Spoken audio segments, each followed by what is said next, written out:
Hey everyone, my name is Mark. I hope you're doing well. I have a question for you this week. When was the last time you went to a good party? I'm not talking about the kind of party where you don't remember what happened, but the kind of party that was so good that you walked away saying, man, the food was good, the friends were good, the memories I made were incredible, and I can't wait to do it again. When was the last time you had a party or a celebration that was that good? Well, here's the thing. A lot of times I've noticed this, that as Christians we can be kind of stuffy when it comes to celebrations, when it comes to parties, and we'll think that they're frivolous, they're over the top, they're unnecessary. And yet, if you take a look back at the Old Testament, in the book of Leviticus, I know it's easy to get lost in Leviticus, but if you take a look, there are 7 instances where God works a festival or a celebration into the Jewish calendar. There are 7 times that they will have a festival or a celebration of sorts. And in fact, 2 of those celebrations are actually week-long celebrations. Not just a couple hours where they get together with some friends, but they take an entire week to stop their work, to stop life as they know it, and they get together and they celebrate. And there's food, and there's fun, and there's wine, and there's together. That's what they're doing. They're celebrating, and it's good. In fact, God Himself instituted it, put it into their calendar. And that doesn't even include all the other celebrations that they have. Births, bar mitzvahs, this coming of age celebration, weddings, and even funerals would turn into celebrations at times as they would celebrate and honor the God who gave them the gift of this life.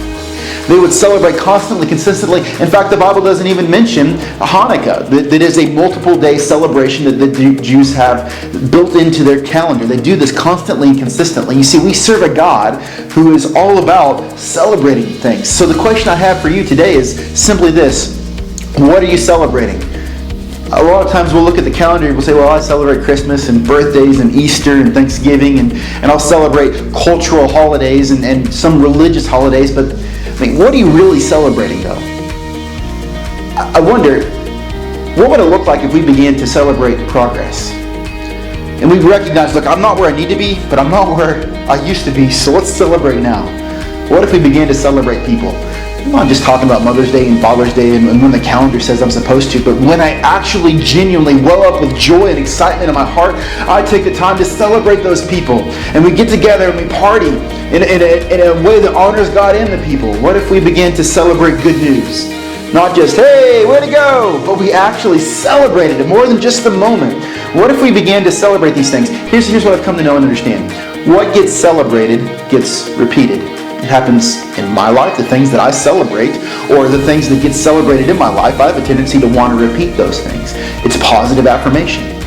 I've also come to understand this, that what remains in my life, the good, the bad, and the ugly, is largely determined by what I celebrate and what I tolerate.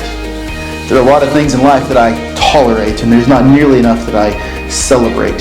So my challenge for you this week is this: would you sit down and would you begin to think through situations, circumstances, people that are worth celebrating, and would you consider celebrating them in a God-honoring way where there's fun and there's memories made and there's affirmation given and it's a memorable occasion where we honor God and we build healthy relationships at the speed of life.